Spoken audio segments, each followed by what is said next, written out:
Well, first I would like to thank Anna and the other organizers for giving me the opportunity to speak. My name is Nina Sartorio. I'm a postdoc at University of Cambridge, and today I'm going to be talking a little bit about pop-free X-ray binaries.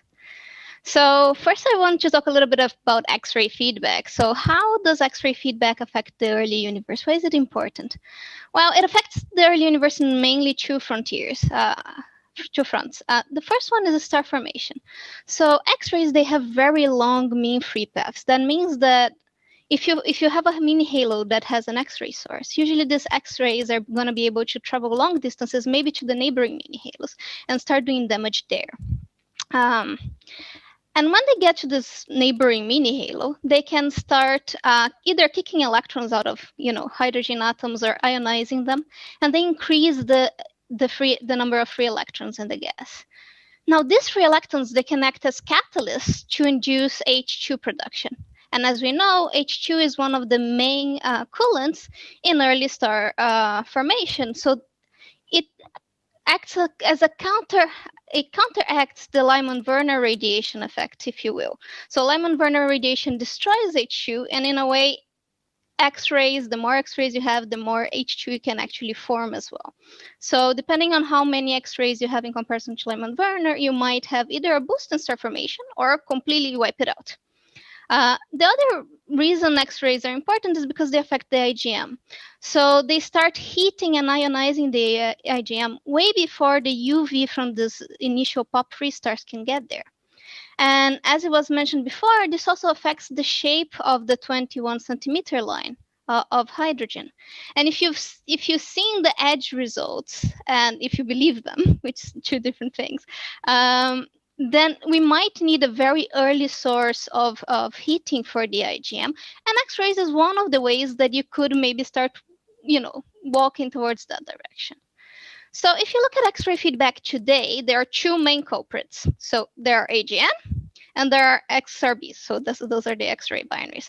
And AGN today, they dominate. But if you look back, AGN requires supermassive black holes, and supermassive black holes require time to form. So even if you have black holes that form from the first pop free stars that are more massive, or if you get direct collapse black holes, or even if you get a lot of mergers of protogalaxies, you still need time for those black holes to grow via accretion and via mergers to become the supermassive black holes we need for AGN.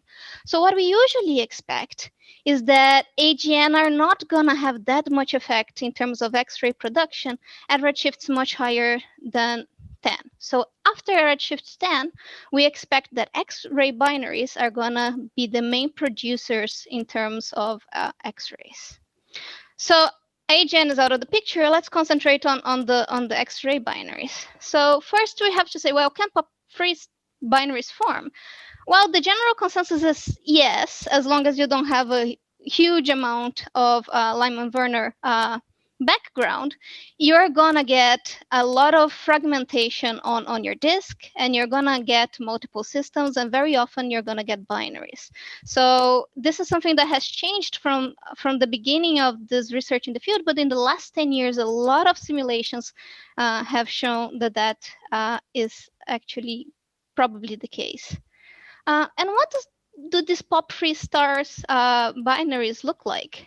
Well, it depends. It depends on a lot of things. So there's this plot that Tillman already showed, and I actually saw it the first time from Hirano in the conference earlier this year. So I apologize because I don't know who to thank for that. But you can see that there's a lot of dispute on what is actually the IMF, what is the range of masses for those stars. And if you believe our colleagues here, then we also have a distribution, thanks to Tillman's pool. But what is the fraction of stars that become black holes and neutron stars? Obviously depend on how many massive stars you have, and also how long they can survive in a system. So if you have a binary system and you have very massive stars, then those stars are not going to live as long. So that's also going to affect the X-ray feedback that you get. And also you have to think about orbital parameters. As we just heard, it's important to have closed binaries, because closed binaries is very easy for the black hole or the neutron star to just suck material out of its companion. But you also have to think about things like the eccentricity of the orbit. So I'm gonna talk a little bit about our work. So you already saw Tilman talk a little bit about A-SLOTH. So we actually use A-SLOTH, which maybe is not the best acronym, as Tilman said, but it definitely is the cutest symbol for a code that I've ever seen. And from that, we actually get a catalog of binary stars, which we, for every single redshift, so for pop-free binary stars. And we feed that in to another code called binary C. Binary C is a population synthesis code, and we have been modifying it to include pop-free stellar evolution according to MESA. So now we can do consistent zero metallicity evolution for stars up to 1,000 solar masses. So this is all very new things. So the pipeline works a little bit like this. So we have 3 catalogues that we came from A-SLOTH. So we have a low mass catalog that with masses from 0.8 to 250 solar masses with an IMF slope like saltpeter. We have a fiducial model that goes from 2 solar masses to 180 solar masses with a slope of 0.5. And we have a high mass IMF with minimum mass of 10 and maximum mass of 1,000. And we take each one of those, every single binary in each one of those, and we put them in binary C. And then binary C evolves each one of those binary pairs from their main sequence, until the death of both of the stars. So this is resolving the orbits, is resolving how the stars are evolving and everything. And then whenever we have one star transferring mass to the other, and this leading to X-ray emission, then we classify that binary as an X-ray binary. And for that, we also output the average luminosity of the X-ray binary, the binary properties at that time, and how much time it spends as an X-ray binary. So just giving us a few results. So here we are plotting the luminosity in X-rays from 2 to 10 keV in ergs per second per megaparsec cubed. So this is co-moving megaparsec, I should say, versus redshift. So here you can see all 3 of our IMFs. And what you can see here is that the fiducial IMF is actually the one that gives the highest luminosity for X-rays. Especially at higher redshifts. The lower redshifts, it doesn't matter as much. And then followed by the low mass one, and then followed by the high mass one. Now, the blue dotted line here is actually the point where POP2 stars start outnumbering POP3 stars. And the dashed yellow line here shows that everything to the left, actually we expect AGN to dominate already the X-ray production. So in the early universe, you actually have quite a difference in how much X-rays you would expect of orders of magnitude, depending on the IMF you are using. Now, why does the fiducial IMF, which is the one that's kind of in the middle, right, is not the one with least massive stars, not the one with most massive stars, gives the most X-ray luminosity? Well, we have to look a little bit back from where we start.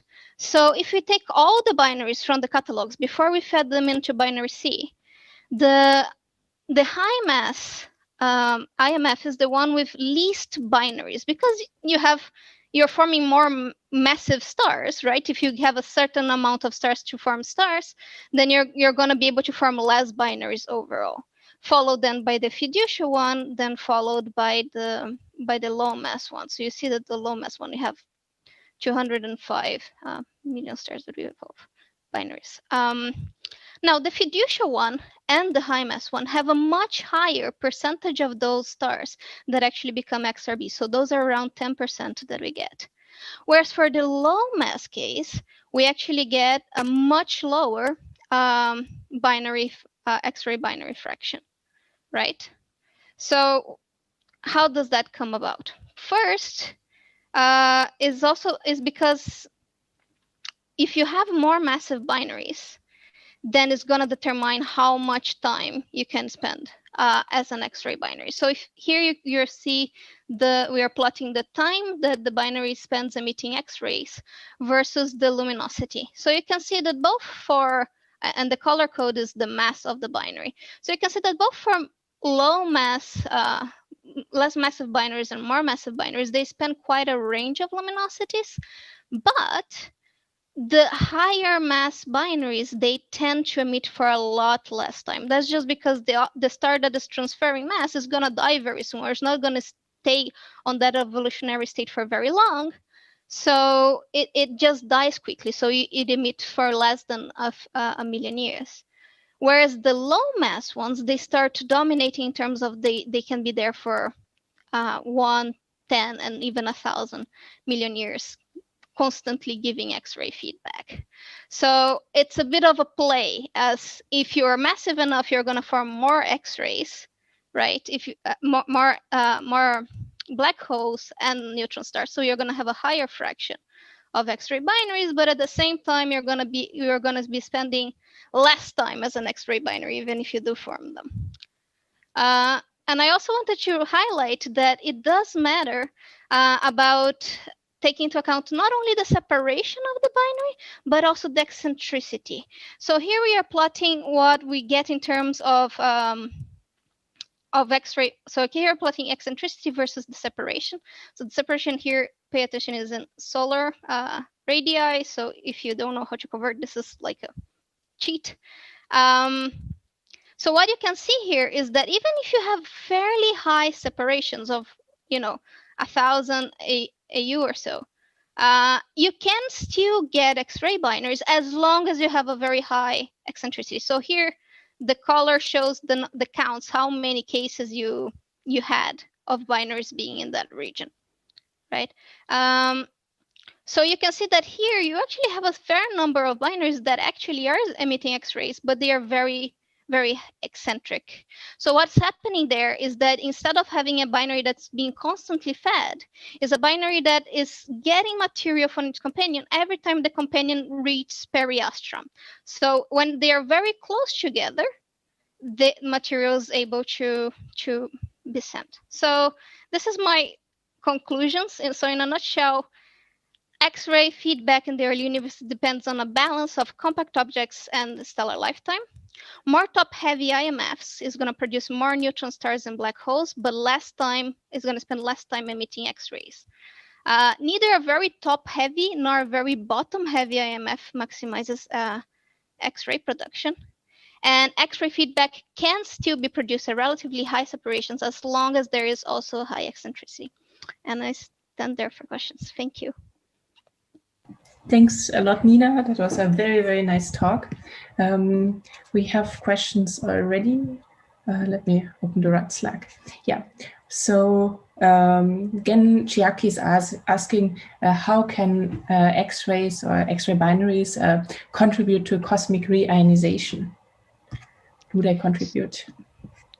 So as I was saying in the first slide, so basically what you can think about is that most people think about that Swiss cheese model of reionization, right? So you have your little mini halos, and then they are producing UV, and then that bubble of UV starts expanding until all of them merge, and then you have a reionized IgM.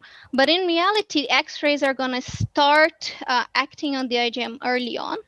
How much of this IgM the X-ray is going to be able to ionize is most likely not a very large fraction. It's going to be something like being, on the high end about 12, maybe very pushing it 15%, but most likely like about 7% or so. And it's going to depend on how many X-rays we can really produce at the early universe, right? So if it is X-ray from X-ray binaries, then it's going to depend on the IMF, like I showed here. I think one of the interesting things is that because it affects very strongly the shape of the 21 centimeter line, and that links so well to star formation. Maybe one day, by measuring the 21 centimeter line accurately, we're going to be able to rule out models of what is producing X-rays, and they maybe even have some hints about what is the IMF from pop-free stars. So I hope that answers the question. Okay, great. I have one more for you before we continue. From Kirk, who's more interested in the AGN version. Can massive black hole seeds cause a more local X-ray background that induces star formation within a galaxy? Well, if you have a small black hole in the early universe, it definitely can accrete and it can emit X-rays if it's accreting. In a way, an X-ray binary is just a case of that when you actually have a binary star as being the feeder of the material.